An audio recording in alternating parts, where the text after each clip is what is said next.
Welcome back, everybody, to episode 101 Wow. Paws Up Podcast. Kevin, we did it. We did it, my friend and co-host. We got to the triple digits. From here on out, we're in the triple digits, Kev. We did it. That's crazy. It's Crazy to think. Triple digits. I think in record time, too. All things considered, it took a few years, but that's a lot. That's a lot of episodes we had to crank out just to get here, Kev. I'd say we did pretty well for ourselves. First things first, nice haircut. Thank you. Second of all, you got a new monitor, so we get to see more of your background. All those cool bobbleheads and pennants. Get to see that Shaq jersey a little bit nicer. You love to see it. So yeah, the only thing I'm gonna have to figure this out. Like, I'm clearly I'm paying attention to the podcast. The camera's up here. Okay. It's gonna be a little weird. We're gonna see how this transition goes.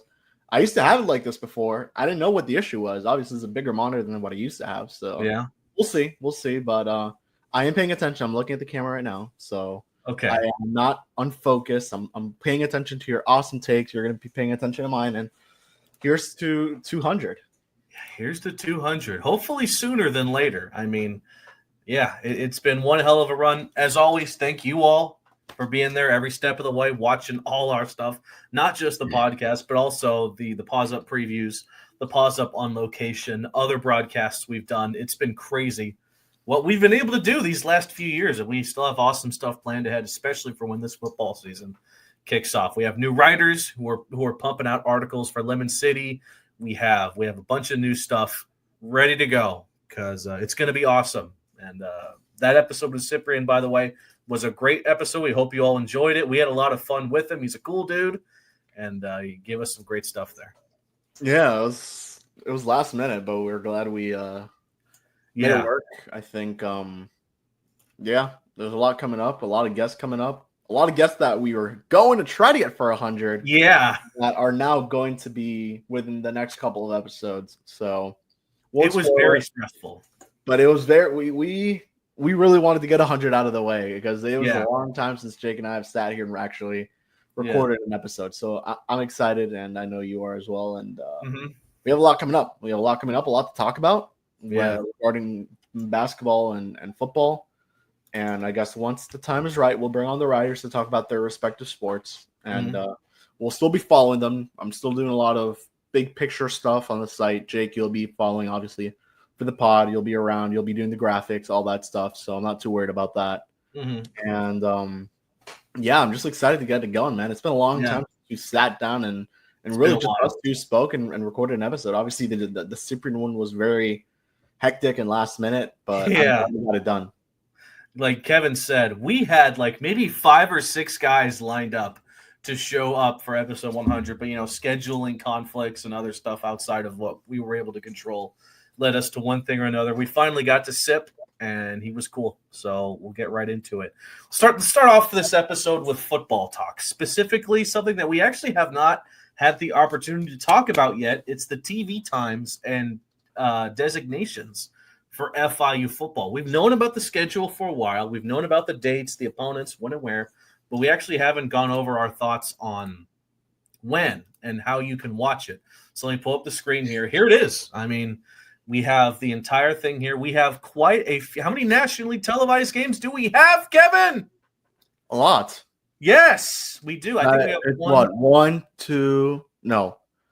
It's 1, 2, 3, 4, 5, 6. 6. We have 6. And if FIU's popping off, it could be more on those ESPN platforms. Yeah, so how it works, the Middle Tennessee, Liberty, and Sam Houston games, it just says ESPN Network. Now, it'll likely be ESPN Plus. But if the game is super meaningful, they might throw it on an actual ESPN network, like ESPNU or 2 or the normal ESPN. I don't know. But aside from that, our first nationally televised game is against Penn State on the Big Ten Network. I think we all saw this coming, especially after the Indiana game last year. They'll probably just throw us in the noon Big Ten, and that's exactly what happened. It is noon. Now, the FAU game, I'm a little disappointed, Kev. I thought that would be an awesome game to have nationally televised, being the Shula Bowl. Some great storylines there, but they got us ESPN Plus. Yeah, it's back-to-back years that the Shula Bowl is on ESPN Plus. I don't. I mean, there's different ways to look at it. I understand why. First off, Yeah. because it hasn't really been much of a rivalry. Yeah. Number two, I mean, the A's, the American did an awesome job at aside from the extremely long ads and the amount of ad breaks that there were, like it was a very well done production. And FIU, we spoke to Nick. Nick does an awesome job at producing all the games. So shout out, Nick. Not worried about that. But yeah, I felt like this could have been like an ESPN2 or an ESPNU type of broadcast. Unfortunately, not. But hey, man, I'm fine with it. By the way, the Bethune Cookman's on ESPN Plus. I'm not surprised there at all. UConn, Delaware does not have a network, but it'll probably be ESPN. It'll be ESPN Plus. Probably. I'm just going to go out on a limb and say that. CBS Sports Network will house FIU versus UConn. I think it was on CBS Sports Network the last time we took on UConn as well. And well, because UConn has like some sort of rights deal with CBS Sports as well. Yeah. So all their games are on there. So that makes sense. Part of being an independent program, I suppose. Yeah. And then starting with Western Kentucky, we go to the midweeks, and obviously all the midweek games are nationally televised on either ESPNU or CBS Sports Network. That's part of the CUSA media deal, where you get all these nationally televised midweek games, and that's the case for Western. That'll be on ESPNU. Kennesaw, that'll be on ESPNU. I'm just going to go out on a limb and say this is probably going to be the Vice game because it just makes the most sense scheduling wise. I mean, that's a televised game at home. Yeah, that's my understanding that it'll most likely be the Vice game. So it makes too much sense. Too. Yeah, exactly. And maybe for the first time they can actually win on Vice time. This is going to be a very winnable game for them, but we already spoke about that. Well, that's what we said about the last two. I understand, but we're going to want revenge. We're going to rock some awesome new Vice unis. I feel good about that one. CBS Sports Network will house the Missouri State game over at Springfield, and then, like I said, the Middle Tennessee Liberty games, we don't completely know yet. If they're important, they might show up on a big ESPN network. If not, ESPN Plus. Probably ESPN Jack Plus. State will have CBS Sports Network. Kind of a late window to have a nationally televised game, being the second last game of the season, but I don't mind having at FIU too. Yeah, so that's really cool. And then, I mean, for all the marbles, if either team again in that Sam Houston game, if either team like they need to win it to go to a bowl, or maybe I don't know, go to get a spot in the CUSA title game, that'll definitely be like an ESPN kind of game there instead of ESPN Plus. We'll have to wait and see there. But all things considered, I always love having more and more nationally televised games. It gets FIU football on the map, and I think they lucked out with that this year. Yeah, I like what the schedule looks like. I like the times. It's crazy. I appreciate the 8 p.m., the 7 p.m. start times. I actually prefer those over a 6 p.m. start time. I actually like the 7 p.m.s more, and that's one thing I talk about a lot with Marlins. Marlins are a big 6:40 start time team, or 6:10. I prefer 7 p.m. Call me crazy. I like 7 p.m. I like 7:10 start times. I just feel like, yes, you'll leave the ballpark early, or you'll leave the stadium later, but it's a lot more eyes are going to be on those games rather than a 6:40 p.m. start time or a 6 o'clock start time. So I like that. I hate the 3:30s. It cuts your game out. I don't like a 5 p.m. There's not much they could have. From what I understood, there's not much they could have done about the 5 p.m. one. They had to come to against Liberty. That one's the homecoming game, so the campus gets involved with that one. But 3:30, it's on the road, so I don't mind. Noon. Well, this is the plus, Jake. This is the plus. Okay. The Big Ten Network. It is not Big Ten Network Plus. It is just the Big Ten Network, which means it is accessible to those who own the Big Ten Network on their cable packages or whatever. Right. Which I own it, so I'm glad to say that I don't have to. I'm just glad to say that I don't got to go through some random streamies to watch the Penn State versus FIU. Yeah, it's tough. It's definitely tough. It's a problem that the NFL and other companies are having them on streaming platforms only. Thank God, the only one we have to deal with is ESPN Plus. And I mean, I don't know about you, but definitely during the football season, specifically ESPN Plus, I think is definitely worth the money for the amount of content you get. And obviously, if you're an FIU football fan, you're going to need it from August all the way to November. So definitely hold on to that. Yeah, I mean, I only purchased ESPN Plus during the athletic season. It is currently canceled right now. Yeah, and it will be purchased on August when we're back at it. What else was I gonna say? 3:30 p.m. You mentioned it. Yeah, for Jack State, a little disappointing, but obviously that's probably the only time slot they had to ensure that it was a nationally televised game. So I mean that makes sense. But yeah, 7 p.m. I think is the best time for a big time football game to be played, regardless of college or pro. 7 Well, p.m. let's be clear too. Those 8 p.m. start times are 8 p.m. Eastern. Yeah, so everything here's Eastern. Yes, Central. It's 7 p.m. So Jake, your point stands. Yes. And again, I knew like from the start the Penn State game would be a noon kind of throwaway game for the Big Ten Network. I mean, I think it's going to be unfortunate to some people that their first impression of FIU nationally televised is going to be in Happy Valley. I mean, who knows? Who knows? I know, but it's gonna be a minute until they take on their UConn. That'll be the next nationally televised game in all likelihood. So, I mean, I've shared my like and dislike of the schedule already, regardless of the TV times and designations. I still really hate that our bye weeks are before and after the UConn game specifically. I think that's really stupid. Terrible. I would have I think you could have kept the bye week after UConn before Western Kentucky. That would have been a good bye week. And then you put in the second bye week after the Middle Tennessee game so that, your last 3 games, which are probably going to be the biggest games of the season, you'll have a week to prepare for those. But I digress. Nothing we can do about it now. These are the times in TV for FIU football. So that's insane. Just think about it. That is an insane stretch of games FIU has to play at the end. I know. Middle Tennessee, where they haven't won since I think 2006. Mm-hmm. Liberty. Jack State, reigning champs in CUSA. Mm-hmm. And Sam Houston, which it's a wild card team, so we'll see what happens there. And then before that, you have to go against Missouri State, who has a hell of a quarterback in Jacob Clark. He's good. Kennesaw State, we'll see what they look like. Western Kentucky, class act of the conference. It's a tough schedule, man. FIU got a really tough draw. There's no other way to say it. It's a very tough draw. So, thankfully, next year it's looking like it won't be too bad. And we'll talk about the realignment stuff soon because there is to talk about when it comes to Conference USA. But assuming we do play teams like La Tech and New Mexico State, should be easier. Yeah, that is the one bonus I like about this schedule. We don't have to go to the West at all this season. We don't have to go to El Paso. We don't have to go to Las Cruces. Thank goodness. I think the furthest west we have to go is Springfield, I think, in Missouri. That's the furthest west we actually have to. Or no, it would be Huntsville. It would be Texas, I think. No, it's in Houston, remember. Yeah, it's at the Houston FC Stadium. They're closer to downtown. Houston Dynamo, yeah. Or Dynamo. That sounds like a fun road trip because you don't even have to drive all the way out from downtown to Huntsville. You can just stay in downtown, which I hear is a very lovely city, according to people I've met who've been there.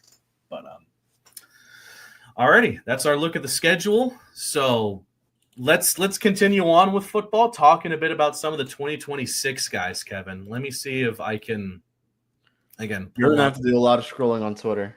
Yeah, I think FIU football has reposted most of the commits, but let me head back there. Though, while you're looking that up, this class is looking phenomenal. It is. This class is looking great. By the way, shout out Bordeaux. Yes, shout out FIU to the top 25, baby. You love to see it. We're still going. How far back should I go? Let me see if 247 has them by any chance. 247 might have it. I mean, by the way, as always, I love these posts from Coach Simmons and all the rest of the coaching staff gassing up these commits. It's awesome. Love seeing them pop up on my feed whenever I can. What was this from? This one? They're mostly on here.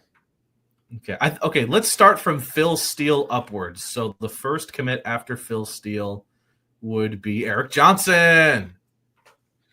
Yeah, Eric Johnson, safety, from Georgia, FIU, obviously with Willie and his ties to FAMU, a lot of experience up there, especially just being in Duke, very close to Georgia as well. So nice little commitment there. I think he's a good, solid player. Seems like he's also on the special teams side of things, so I'm curious to see what happens there. But overall, yeah, I like that commitment. Yeah, and you see how they're gassing up every single thing. Oh my gosh, you have the cars, you have the that's one thing that the last staff didn't do. They didn't bring cars out there, so shout out to this. I mean, this is the first time I've seen the Porsche. It's usually the Lambo or like something else. There was a Rolls Royce recently. Yeah, this is the first time I've seen a 911 at Pitbull Stadium. It's still cool, all the same. So we move on a little bit. Here we go. Ooh, Riley Wilson, another offensive lineman to add. That is a local product of South Florida. Yeah, Riley Wilson, guy who had some offers coming out, and trying to find this thing right now. No stars yet, but currently holds four offers: FIU, FAMU, Florida A&M, Florida Atlantic, and Troy. So yeah, currently committed to FIU. Obviously, with this type of stuff, you never know. Mm-hmm. So, at the moment, he is committed to FIU. Yeah, I mean, you definitely love to see FIU edging out a lot of the other talent in the South region of the U.S., especially beating FAU to the punch with a lot of these commits. That's happened a lot where they get offers from both FIU and FAU, but they lean towards the Panthers. So you absolutely love to see it. I don't even know if you want to. Next up is Jamani Chinsuer. I guess. He only has two offers. Is it Jamani? It's Jamani for sure. But anyways, no stars yet on 247. Yeah. Offers from FIU in Eastern Michigan. Mm-hmm. Another local talent. So I think this is a really long guy, like pretty long dude. Seems very fast. A 4.37. So another guy who you're going to pair up with Eric Johnson, Jakari Johnson in there as well. So, yep. So far, I mean, I think FIU's really tried to stack up on certain positions of need, and that's one of the biggest things they're doing right here in this signing class. Such is the case with Davis Brown, who's going to be one of quite a few tight ends for the future for FIU. The tight end position for the Panthers is going to be very solid for years to come, I think. And Davis Brown is one of those guys that can help out. It's looking a lot better, too. I mean, Davis Brown was the lone tight end commit so far in this class. And then FIU obviously stacking up on tight ends with Dallas Payne, Justin Cayenne, what's his name? Ferguson, the tight end. Antonio Ferguson? No. Oh, my God. What's his name? I blanked out. Not Verdugo. Jackson Verdugo. Oh okay. Oh, it was Verdugo. Okay, Jackson Verdugo. I'm going to have to cut some of this up. But Braden Staten is another one. So, yeah, they stacked up pretty well in the room. A room that was probably the weakest, amongst FIU. Mm-hmm. So this is a good commit. I like it. A guy from Raleigh, North Carolina. So I'm sure Willie obviously had his ties over there. And, Frank Ponch got FIU a pretty nice tight end. Yeah, we were.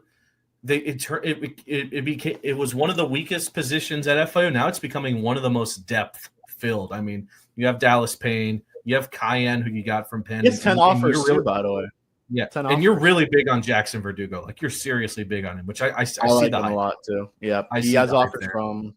So Brown has offers from FIU, Campbell, Charlotte, Coastal Carolina, Delaware State, James Madison, Maryland, Richmond, Troy, South Florida, and Duke. No offer by Duke. Yeah. Okay. Next up is Michael Smarts, a defensive end from Miramar. They're trying to bulk up that side of the defense, and you're bringing in guys like Smarts to get it done. Yeah, he has Pembroke Pines kid too as well. Oh yeah, he has. So he is from Pembroke Pines, as you mentioned. Offers 6 offers: FIU, Alabama State, Charlotte, Georgia Southern, Western Carolina, and Wofford. So not too big offers. I think that'll change while 3.2 GPA too. You love to see it. Exactly. Yep. No, very nice get for FIU. And we got a kicker. This is actually an awesome get. So apparently this is one of the top. Yes. So as crazy as it sounds, this is the top rated kicker. He's a 5-star kicker per some very notable outlet. If you scroll up, I think should be up there.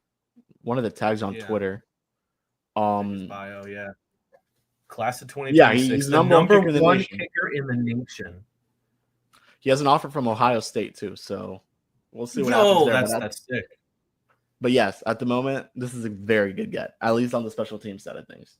From Chaminade too, so he's a local product. I mean, the fact that we were able to sign him in, I mean, listen, I'm not going to say anything about the kicker situation right now, but I still feel the spring game did not exude a lot of confidence in me regarding the kickers we have at FIU currently that can all change. But I'm not too worried. Really quickly. I think Noah Grant is a great kicker, and I think Robert Jermenska he can be. Has to step in. They both have good legs. I'm not too worried about that. But now we have another kicker named Noah, and this guy for next year. Yeah, a lot of potential for this guy. It's a good get. Definitely an underrated get. He might go under the radar because he is, after all, a kicker. But when you need a kicker with a strong leg that can go 50 plus, I mean, you need one that can do that when like in those games where he's needed. So next up is Jalen Anderson. He's actually from Louisiana, but still it's the Southeast region. Another great get, could be a great edge rusher. 8 D1 offers. So he's a JUCO guy. So he's gonna play out the final JUCO year, and he's then joining FIU in 2026. I like the get, good get, as you noted it down there. 39 total tackles, 5.5 sacks, 1 interception, 4 pass breakups, and a touchdown, and 2 forced fumbles. So solid get. I think this is someone who's gonna come right in and potentially help out FIU and that defensive line, especially with certain guys, in the final years like Keegan. So he can come in and help on the edge. So I like that. I like this get a lot for FIU, and I think it's another helpful get for them. I think that's it. And then we have that one more, Demetrius Mincy Jr., who I don't think he's been placed yet on here. No, he hasn't. So I can search him up real quick. Regardless, he's 6'1", 205, 3.6 GPA. This is a smart dude. He is 8 offers. 8 offers. Bethune, FIU, Liberty, Syracuse, UTSA, Western Kentucky, Benedict College, and Edward Waters. So a lot of attention on Mr. Mincy Jr. here. So I like to get. Yeah. And then let's scroll. Let me just scroll up just to see what else we got, if anything. No, that's it. Yeah. One more. Oh, did we talk about Caleb Barnes? No, we did not talk about Caleb Barnes. Yeah, we got Caleb Barnes, another lineman. This one from Tallahassee.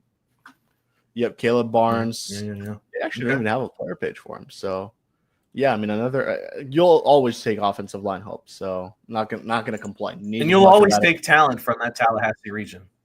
Exactly. Yep. So, I think now we're done. Okay, yeah, we're done. So that's just a small sample size of the 2026 recruiting class for FIU so far. It is extensive, Kevin. I don't even remember it being this extreme last season, and even a lot of the seasons in the past where the year after commitments have been this exceptional with this many stars. I think FIU has kind of knocked it out of the park so far.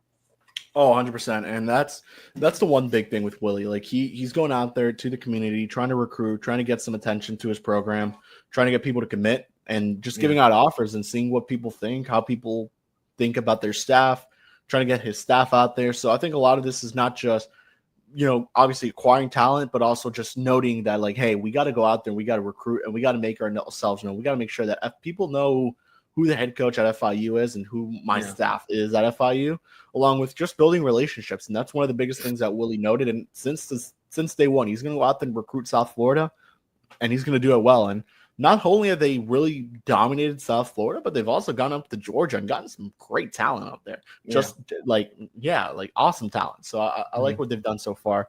Okay. When it comes to the recruiting side for 2026, and also 3 running backs that they got. Quatavius Wiggins, also known as Fat Boy Wiggins from Georgia, played with Christian Langford. So I like the get there. Huge get there. Jaden Ford, a Miami Central product. Love the get to one of the top 100 running backs in the nation, one of the best running backs in the state of Florida. And then you have Justin Compre, who's another guy from the state of Florida, another top 100 guy. So FIU loading up the running back room. And we're talking about this, Jake. Like this running back room, obviously Keyshawn done after this year. It's Anthony Carey, Sterling Joseph, Devontae Lyons, Justin Compre, Jaden Ford, and then you have Wiggins. Like that's a really good and deep running back room. Really good. Yeah, I love it. I love it. Benedict Hippolyte doing an awesome job there, getting some running backs for himself. And yeah, so far so good for FIU on the recruiting side. Yeah. So let's transition over from one sport to another. You want to talk about recruiting? You want to talk about new players? Football has a lot, but basketball, I mean, just take a look at let's first take a look at the returners from last season right here. You have Ash, great to see. Renato, awesome. Olajuwon, cool. And then, oh my gosh, look! Oh, everyone else is a newcomer that they've gotten from the portal. This is absolutely insane. How different! I cannot recall an FIU team, regardless of sport, an FIU team looking this different from one season to the next. Yeah, exactly. And credit to them. They went out there and they got some dogs. Like they got some really good players. I like what they did. And we can start right there with Eric Debami, an incoming freshman. Yes. He actually played with Victor Wembanyama at one point in France. That's crazy. So super cool get. I like it. He'll probably be the starting center for this team, just from what I see. Mm-hmm. Yeah, Miami prep. But before that, played. It should say it's somewhere there. He played overseas somewhere there. But yeah, this is a good get. I like the get a lot, and I think this is a guy who's going to start right away for FIU as a freshman, and a good replacement for Vianney Salachum, who's now at TCU. Yeah, he is a freshman, like you said. However, it's worth noting that the majority of the players so far that the FIU has brought in are primarily seniors. So there could be a lot of one-and-done situations for these players where they want to end their collegiate career on a bang here with FIU. I mean, you count the amount of seniors here. 1, 2, 3, 4, 5. 5 out of the 6, 7, 8 current newcomers are seniors. So there's going to be a lot of experience here that hopefully they can all blend together here at FIU and make some great things happen. But we're moving on to Britt Harris from Gary, Indiana, and he's coming from Don Bosco Prep previously with USC upstate over there in California. He's actually been at a couple of those Grand Valley State as well. But yeah, he's bringing experience to this FIU squad. He's been at a couple places, and I think this is another nice get, another guy who's going to really provide some depth. I'll be curious to see if he's starting or not, but he's a guard, so we'll see what happens there. But yeah, USC upstate, some experience there, experience at Grand Valley State as well. Been putting up great numbers regardless, has experience in the postseason. So I think this is a very good get for FIU. And I mean, again, last year you were seeing a lot of guys from the JUCO ranks coming to FIU. Now you're seeing guys from from the Group 5s. Like you're seeing guys from mid-majors come to FIU, which is not something that you saw in years past. And I think a big reason for that is the fact that they have NIL. They have NIL money, and that's a big difference for them. And that starts with someone like a Britt Harris, someone like a Julian Mackey, someone like a Corey Stevenson, which we'll talk about soon. So they went out there, Zoddy Jackson. Like they went out there and they got some guys. Yeah. I mean, they'll definitely be competing with Ash. I mean, Ash, I definitely say you'd have to give him the benefit of the doubt for a starting spot just from what you saw last year. But it's going to be tough to get those 2 or 3 guards in there for your starting 5. I mean, you have to feel like Ash could be one of those guys, and then from there on out, it's anyone's race. Yeah, exactly. All right, so like you mentioned, Zoddy Jackson is up next, 6 foot, 165. He's coming from the enemy. He's coming from New Mexico State. So we're getting a guy that FIU is actually kind of already familiar with, having taken on the Aggies last season. Yeah, and he was a solid player too. He started and played all 32 games, so he's going to give you some. He's the guy who you could count on. I think he played a lot. Put up 10.5 points per game, 3.1 assists, 2.3 rebounds, shot 39.9% from the field. And I think that's the other thing. Like he led New Mexico State in 3-point percentage. And I think that's the big thing with a lot of these guys. They brought in some guys that could shoot. Like we remember, like last year, we were complaining a lot. Like, man, this FIU team just can't shoot. Like, can't shoot from the 3, can't shoot anything. And they brought in guys who could shoot, that could create plays, distribute the ball well. And I think Zoddy Jackson really shows that off a lot. Next, we finally have a forward. It is Michael Kelvin II. He comes from up north, over in Canada, up in Ontario. He has power conference experience with Oklahoma State. I think it's only fair we get this guy after they, of course, got Arturo Dean a while ago from Oklahoma State. We'll call it a fair trade, maybe. But yeah, 6'9", 220. This man is tall, but he's still very, very, very athletic. Yeah, we'll see what happens with Arturo. Arturo was visiting Miami recently. He went in back into the portal. Yeah. So FIU and potentially, if they play, we'll be seeing A2 again. But yeah, this is a guy who did not play at Oklahoma State, but as you can see, he has a lot of experience prior to that. Good stats at Queens. Yeah, I put up some good numbers at Queens. He's another guy who I think will just come off the bench, be a good piece for FIU. So I like to get you. Obviously, go out there in the power conference and get someone. You'll take it any day of the week. Julian Mackey is the next guy up, 6'2", 180, yet another guard. He's coming from Houston Christian, I believe. Did FIU? No, FIU played Houston Christian a couple years ago, so I don't think they played. Yeah, 2 years ago. Yeah, 2 years ago. So they're familiar with Houston Christian. However, they obviously didn't play him last year, but still very efficient with Houston Christian, like you see here. He led that team in scoring. This guy was a bucket with them. Yeah, not only that, but look at how many teams he's been on. Like 4. He's been on a different team every year of his collegiate career. So FIU will be his last regardless because of just eligibility. But good numbers, man. And I think this is a guy who could potentially start for FIU. Just a matter of where and how that'll all fit. You know, it's funny that FIU football, they like to prioritize getting players from Florida.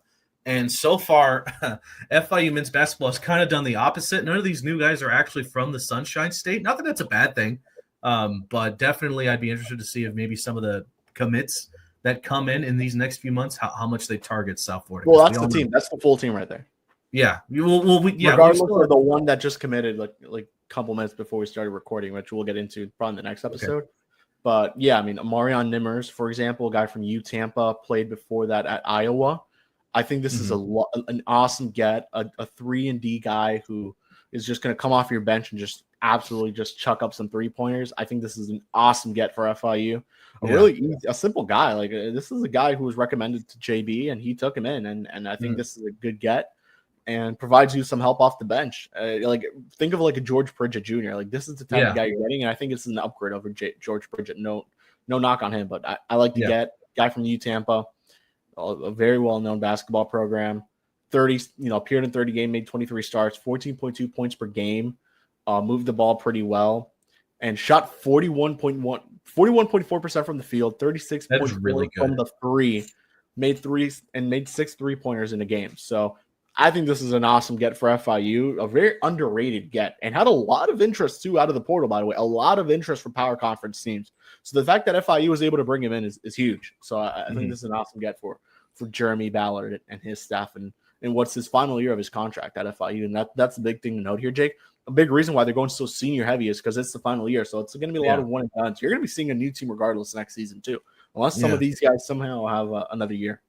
Yeah, I mean, you said it. I mean, Ballard is looking to extend his time with the Panthers, and he's definitely had, I would say, a pretty rocky tenure with FIU up to this point. But this is, you said it, this is the make or break year for Ballard and this entire coaching staff, for that matter. I know they are bringing in some new guys here and there, but they are they want to go all out this season to prove that they can still be here at FIU, because there's going to be some big decisions to make by the end of this upcoming season for FIU. So we spoke about Nimmers. So the last guy to go over is Corey Stevenson. It's actually second to last guy, Corey Stevenson, 6'6", 220 guard. Who's coming from Cal State Bakersfield over there in California. He put up some great statistics in his 2 seasons there with the Roadrunners.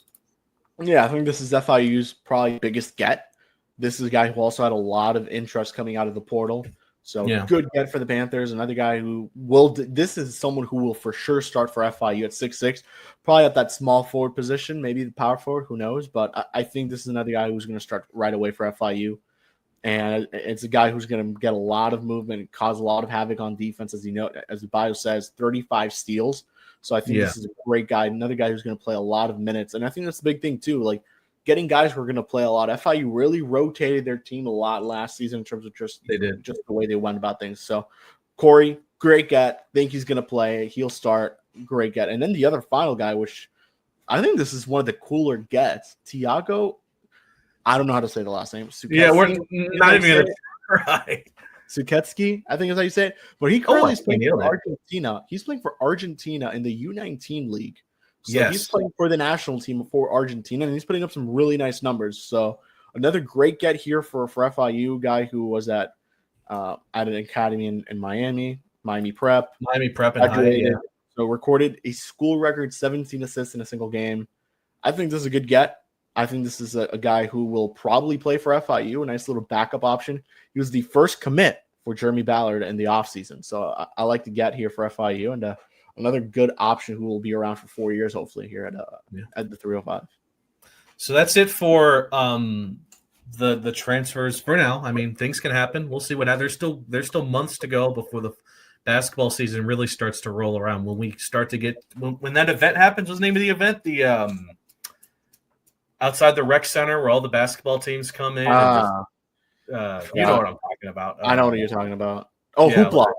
Hoopla, yes. When Hoopla rolls around, you know it's real. You know we're like days away when you get to Hoopla. So there's still so much that could change. But yeah, a lot of age and a lot of experience in this roster already. Not just from keeping Ash, which is cool. We love Ash. We'll definitely want to see That's a good get too. I mean, you need some guys who are going to come back, regardless of what they did last year.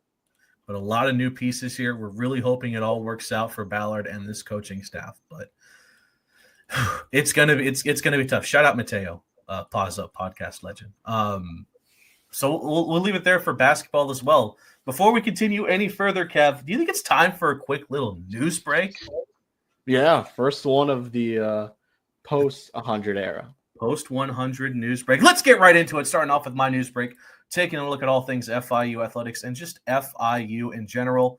Let us start off with FIU football, more specifically the National Football League, as Miami Dolphins tight end and FIU alum Jonnu Smith has been traded to the Pittsburgh Steelers. Smith is part of a much larger trade that also sees the Dolphins sending cornerback Jalen Ramsey and in 2027 seventh rounder to the Steelers in exchange for safety Minkah Fitzpatrick and a 2027 fifth rounder.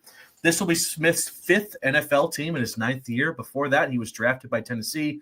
He played for the FIU Panthers from 2013 to 2016. He was stellar, 2,001 receiving yards and 18 touchdowns. He still holds the most career receiving yards for a tight end in program history. So obviously it kind of stings to be a Dolphins. We'll talk a bit more about it later, but definitely wishing the best of luck for Jonnu in his time with Pittsburgh. Next up is general NCAA news, as Texas State has officially joined the Pac-12, becoming the league's eighth member in football ahead of its relaunch in 2026. The Pac-12 needed to hit 8 football-playing schools to meet the NCAA minimum for an FBS conference before the 2026 season. How does this affect FIU? Well, word on the street is that the Sun Belt will likely extend an invitation to Louisiana Tech to replace Texas State in the West Division. La Tech's the front runner, but Western Kentucky or Middle Tennessee are also possibilities. So there could be some change-ups in Conference USA, and we'll talk about that in a little bit later. Last but not least, we're entering the world of video games. EA Sports is set to bring back its college basketball video game, NCAA Basketball, in 2028, according to a memo by the gaming company. They released a teaser for the revived gaming series on social media earlier today when this was recorded back on June the 30th. The last college basketball game was released all the way back in 2009. It won't be long before you'll be able to play as the FIU Panthers at the Ocean Lake Convocation Center, maybe lead them to a March Madness run and a natty. We'll see. But that is it for your FIU news break. On all our souls, Kevin, we're all buying that NCAA basketball game. That sounds awesome. The amount of programs, there's like 100, near 200 programs that could be in that game. That's crazy. Yeah, hopefully FIU is one of them. Should be, probably will be. Yeah, okay. You got to have all of them. So, Jonnu to the Steelers. Oof. Oh, it hurts. It hurts, Kevin. So, here's the thing. Jonnu and the Dolphins were kind of outspoken on struggling to reach a contract extension for next season. Jonnu has made it adamant he wanted to stay in Miami. However, the Dolphins could not just reach him with a long-term deal. So they did what I guess they were probably thinking about doing from the start, which was dealing Jonnu out of here. Now, regardless of what we're getting back, which I think is Minkah Fitzpatrick and I think a 5th-round pick, that's cool. I liked Minkah when he was a Dolphin originally. It'll be cool to see him back here. If you still have your old Minkah Fitzpatrick jerseys, well, good news. You can rock those again if you still somehow have one.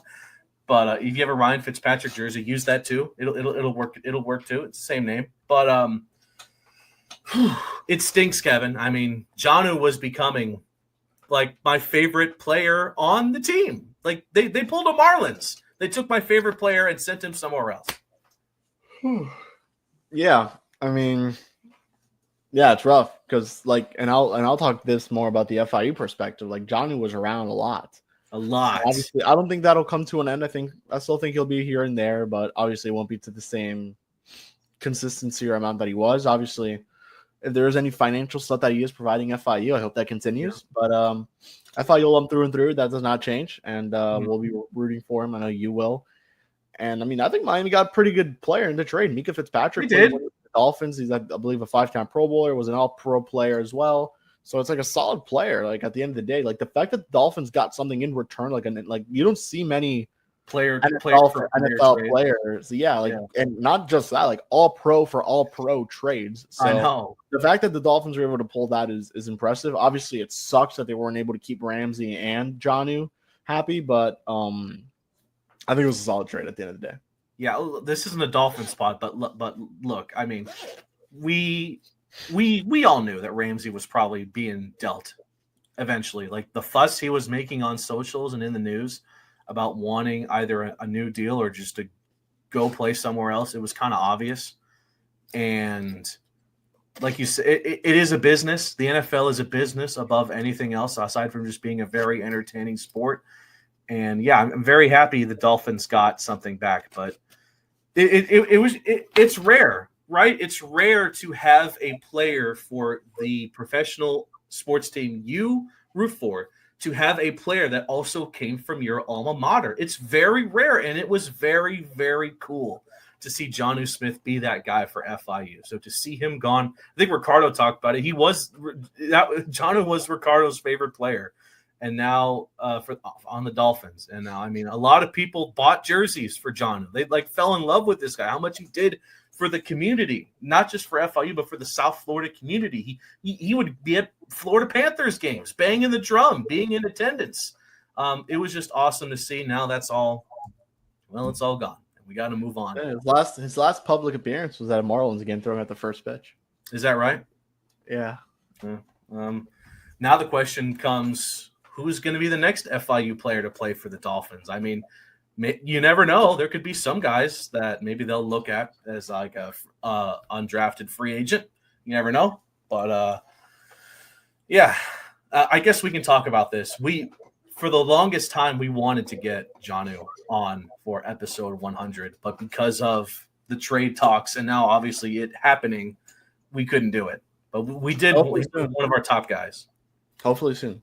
Hopefully someday. Now that when he gets situated up there in Pittsburgh. By the way, Pittsburgh's nice, lovely city. I've been. I like the Steelers from a fan perspective. Like, okay, they're a cool team.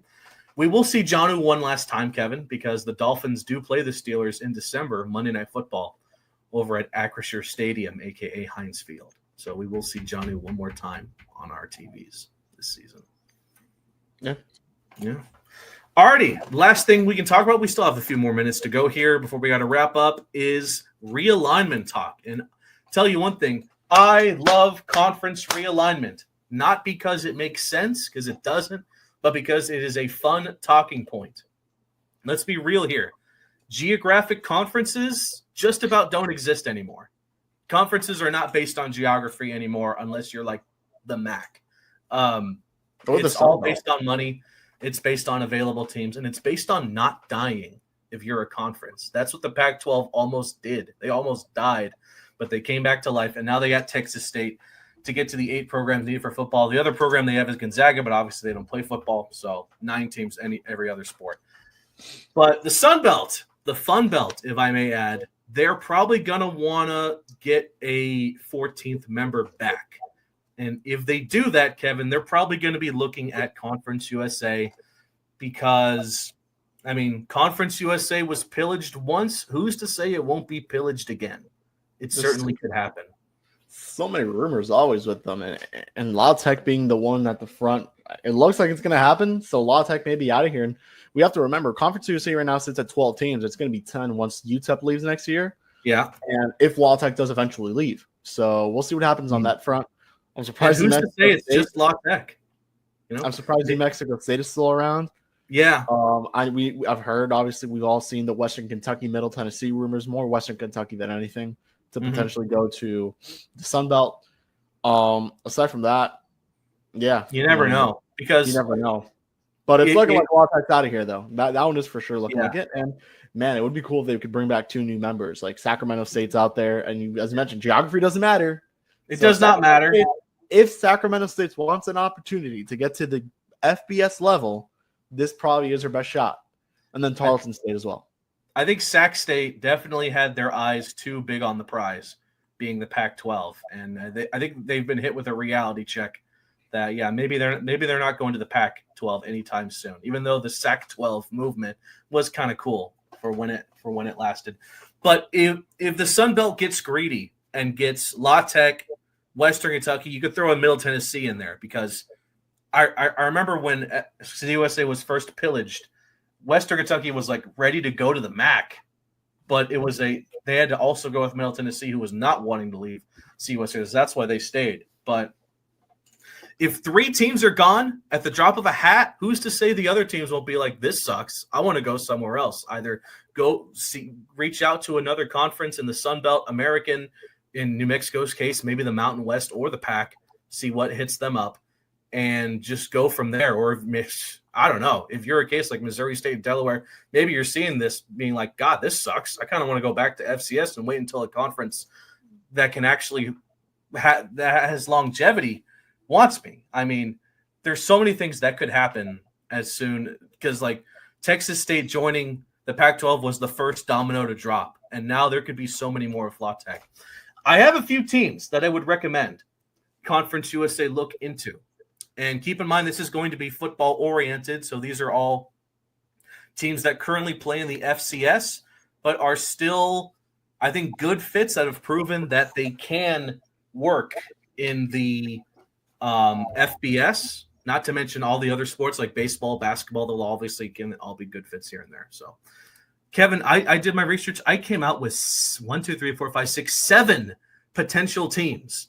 And funnily enough, I didn't actually pick Sacramento State, because I get that they're probably one of the most primed and ready teams for FBS football, but I just could not look at FIU traveling across the country to go to the capital of California for a midweek game on CBS Sports Network. That sounds like college football hell.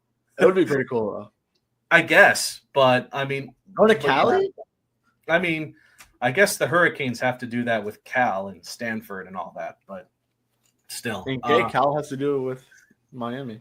Yeah. So, CUSA might not have died, but you know what conference did die recently? The WAC. Well, technically they didn't die. The WAC used to be an amazing conference back in the day. Emerged, right? While they're not dead, they have merged with the Atlantic Sun to form this. I think it's the the Alliance, the United Athletic Conference, where you have a couple of teams in Utah, a couple of teams in Texas, teams like that were from the WAC, and you have these squads that were from the Atlantic Sun. Well, they're coming together, and now you have this. I'm not going to say it's an abomination, but it's definitely weird looking. I'll give them that. But there are a couple of teams in this conference that I think could be good fits. Actually, there are 3 that are good fits for Conference USA. The first being Tarleton State. Tarleton State has been in talks to join Conference USA, or like just join FBS for like a year now. I think they're definitely, aside from Sac State, the most ready to join FBS.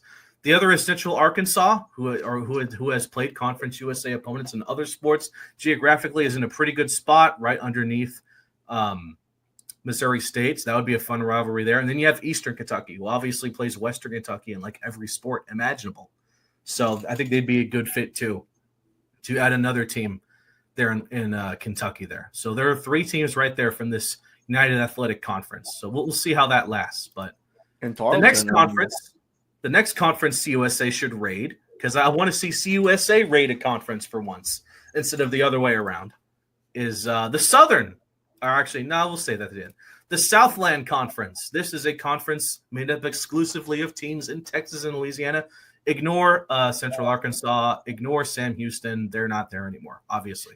This is an older map. But there are two teams here that are good fits for CUSA. Stephen F. Austin right here in Nacogdoches. Already a rival with Tarleton State and a former rival with Sam Houston State. They fit in that region like just about perfectly. It's always nice to add more teams in Texas. It's such a big state with a big passion for football. Stephen F. Austin would fit there well. And then McNeese State here in Louisiana. If you're going to lose Louisiana Tech but want to have a team in Louisiana, I think the Cowboys are going to be a good pick here in McNeese State over in southwestern Louisiana there. Again, they're natural rivals with all these other teams, and Sam Houston's one of them because they all started out in the Southland. So you can get two more Texas teams. That would be great too. Like Stephen F. Austin, Tarleton State. Like I think those would be two great ads. Like you get some more life in Texas because right now your only life in Texas is in Huntsville and Las Cruces. Yeah, and Las Cruces isn't in Texas. No, they're in New Mexico, like over here. Yeah, my bad. But anyway, you would have some sort of like it would help a little bit with the travel. A little bit, yeah, to add more Texas teams. So if you get Tarleton, Sam Houston, and Stephen F. Austin just for the kick of it, that'd be great. So the last conference I think Conference USA should horrifically raid could be the Southern Conference, a.k.a. the SoCon. It's just kind of a few teams here in Virginia, North Carolina, South Carolina, this area. There are two teams here specifically that I think they should target, the first being UT Chattanooga, because just like Eastern Kentucky takes on Western Kentucky a lot, Middle Tennessee takes on UT Chattanooga a lot. So it kind of makes sense geographically. It's an opponent that a lot of CUSA teams are familiar with. And then the last team I want them to take a look at is Western Carolina. I believe they're called the Catamounts. I mean, geographically, again, kind of a perfect spot. The last time CUSA had a team from Carolina was Charlotte, who is now in the Sun Belt. Or no, they're in the American.